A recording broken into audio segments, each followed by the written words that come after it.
Have you ever wondered what it really takes for a leader not just to start strong, but to actually finish well? Today, we're going to dive into one leader's raw, year-long journey, distilling the insights that totally transform their understanding of growth, hardship, and what success even means. Let's walk this path together. And this whole thing kicks off with a really powerful, honest admission. After years of frustration, seeing himself and other leaders just fall short, a new idea sparked a little bit of hope. This quote right here, it really sets the stage for the search for a better way forward.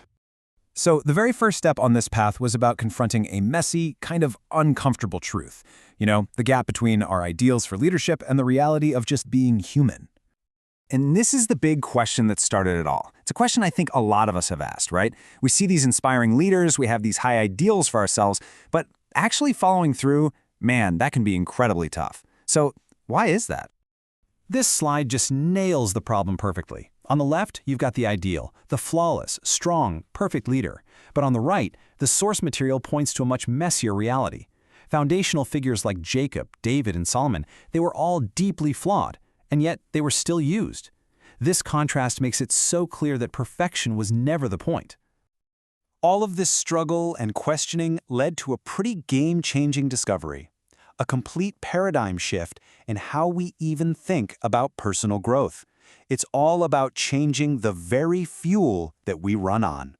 And check this out. This slide breaks down that shift.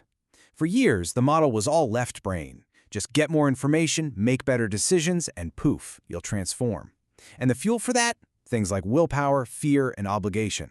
But let's be honest, that almost never works long-term. The new model is totally different. It's right-brained. It says real transformation comes from a secure identity and a deep sense of belonging. And it's fueled not by fear, but by the joy that comes from real connection. Okay, so how do you actually do this? Well, the journey uncovered this super practical framework called Rare Leadership. And it's a cycle. First, stay connected to people, especially when you're stressed. Then, act from who you really are, not from fear.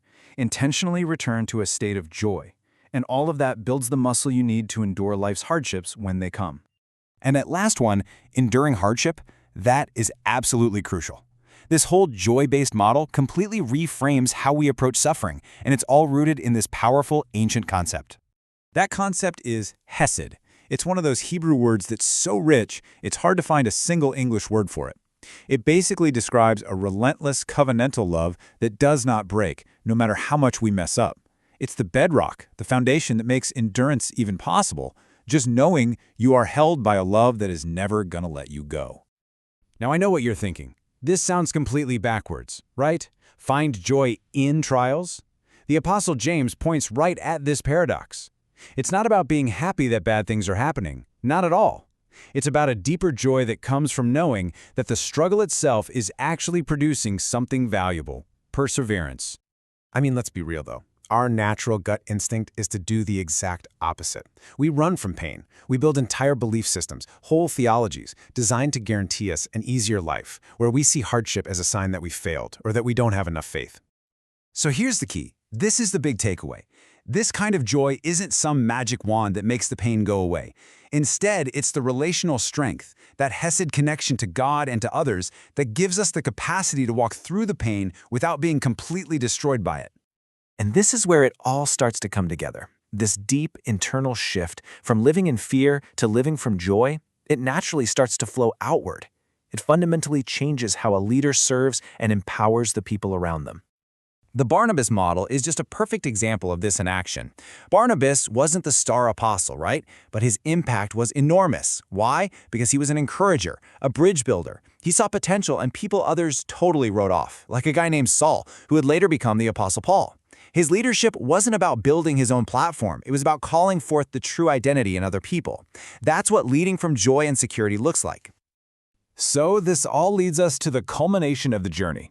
After digging into all these ideas, the ultimate goal itself got redefined. It became less about short-term wins and more about long-term faithfulness. And this reflection right here is so sobering. After watching so many high-profile leaders just crash and burn, the author realized that maybe the most valuable thing isn't being super fruitful or influential. Maybe the real prize is just finishing the race with your integrity intact. And that single insight led to this huge shift in his personal prayer life.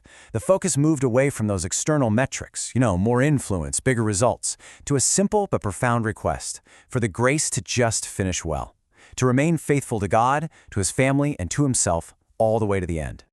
So we end up right back where we started, but with a whole new perspective.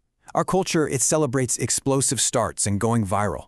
But this journey, it points to a totally different path, a path fueled by joy, sustained through hardship by a relentless love, and aimed at a quieter, more enduring prize. And it leaves us with this question to really chew on. In a world obsessed with starting strong, what will it take for you to finish well?